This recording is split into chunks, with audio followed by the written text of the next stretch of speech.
Remember when Ava DuVernay turned down directing Black Panther because she wanted to direct A Wrinkle in Time?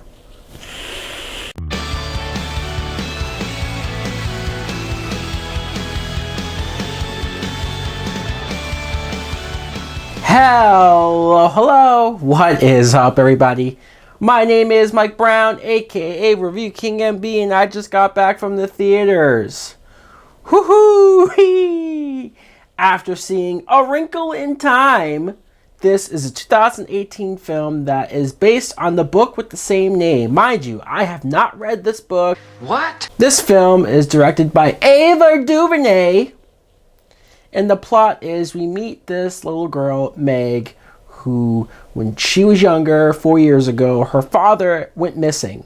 He was this doctor, a scientist type, who was convinced that he could somehow, some way, fit into the space-time continuum and somehow travel to another galaxy or some crazy mess, and then he just randomly disappeared.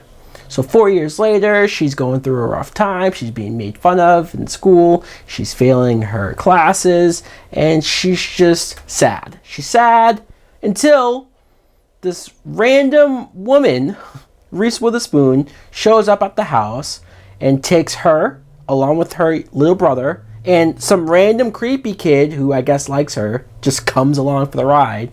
And they all go on this big adventure along with Mindy Kaling and Oprah Winfrey, who's a big, giant, tall Jaeger. She's huge.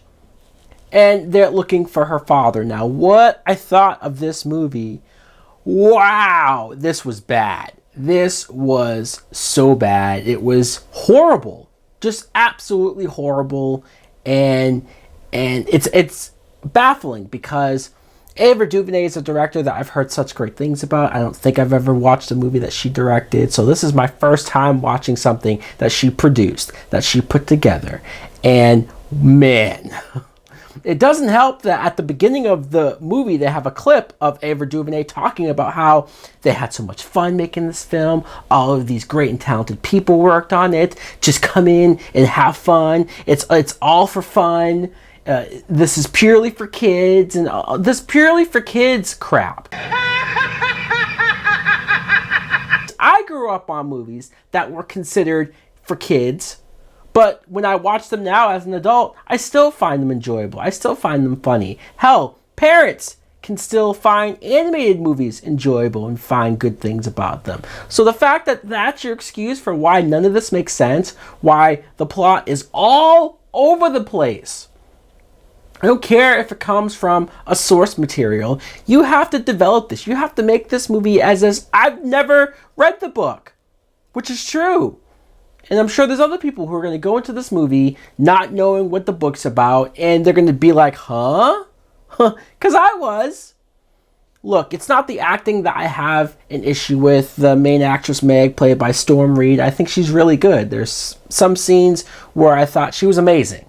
So I expect great things from her in the future. Her little brother, though, he is played by Derek McCabe. And I know this is a young kid. He's like 5 or 6 years old. So I'm not going to rag on him too much. But he was so annoying. Just so annoying. His quirky, I'm going to say something cute every 5 seconds. And just my loud voice is going to dominate any other. Like, I get it. He's the goofy little brother who's supposed to do all of these things. But what annoyed me the most about him was that his name was Charles Wallace. On the surface, you're probably like, why is that an issue? Because everybody kept referring to him as Charles Wallace. Like, back to back. They never just said Charles. They never just said Wallace. Hey, we have to go find Charles Wallace. Oh, Charles Wallace always said this. Why are we talking about him like this? Who is he? That he has this two-name name, and even adults and teachers are calling him that. So weird. Like I said, this random kid, Calvin, shows up to the house because I guess he has a thing for Meg. But it's creepy because he's never really talked to her before, and then he comes along for this ride. In fact, there's a moment when he first walks up to them and starts walking along with them, even the little brother, the annoying little brother, is like, what are you doing? And he's like, oh, I don't know. I just got a weird feeling that I should come along with you guys. I was expecting him to turn and look at the camera and wink. Because at that point, you're not even explaining why these characters are here in the places that they are. And they try to force this forced potential romance between Calvin and the main girl, Megan. It's like, dude, they're like 12. No. I don't want to see these two have some weird angst or romantic feelings. No, I don't want to see that. And when we talk about the three ladies, the three women of magical powers that they never really explain who they are, what they are. They come from this realm. Reese Witherspoon shows up. I think her name is Mrs. What's-It. Mindy Kaling comes in as Mrs. Who she doesn't even talk. She only talks in quotes. She quotes other famous historians or outcasts or Chris Tucker. I know. And then Oprah shows up as this giant, like the size of Godzilla. And she's walking around, hey guys, and she's in their world at first talking, and nobody else in the town sees her, this huge giant Oprah.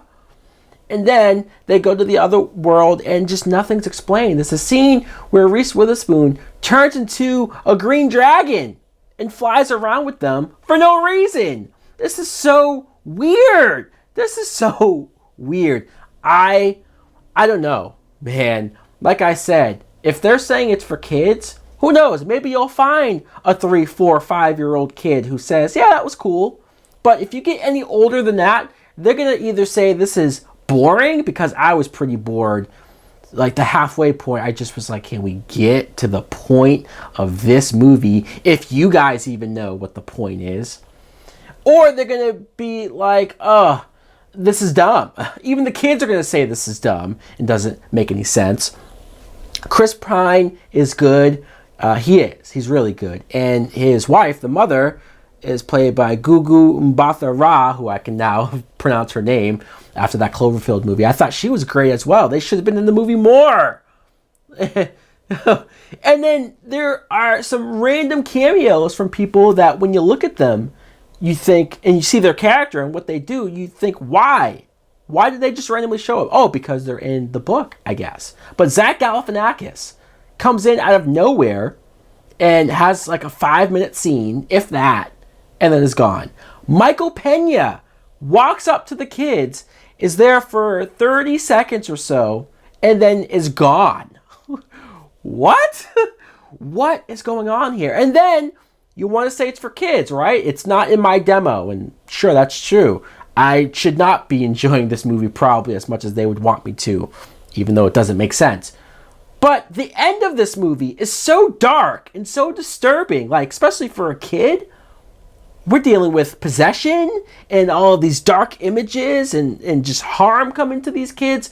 No, this isn't for kids. This isn't just for kids. This is just a poorly made, poorly put together, poorly executed of an adaptation of a book that supposedly is well loved and well liked. Well, you failed. You failed Ava DuVernay. You failed Disney at bringing this story to life.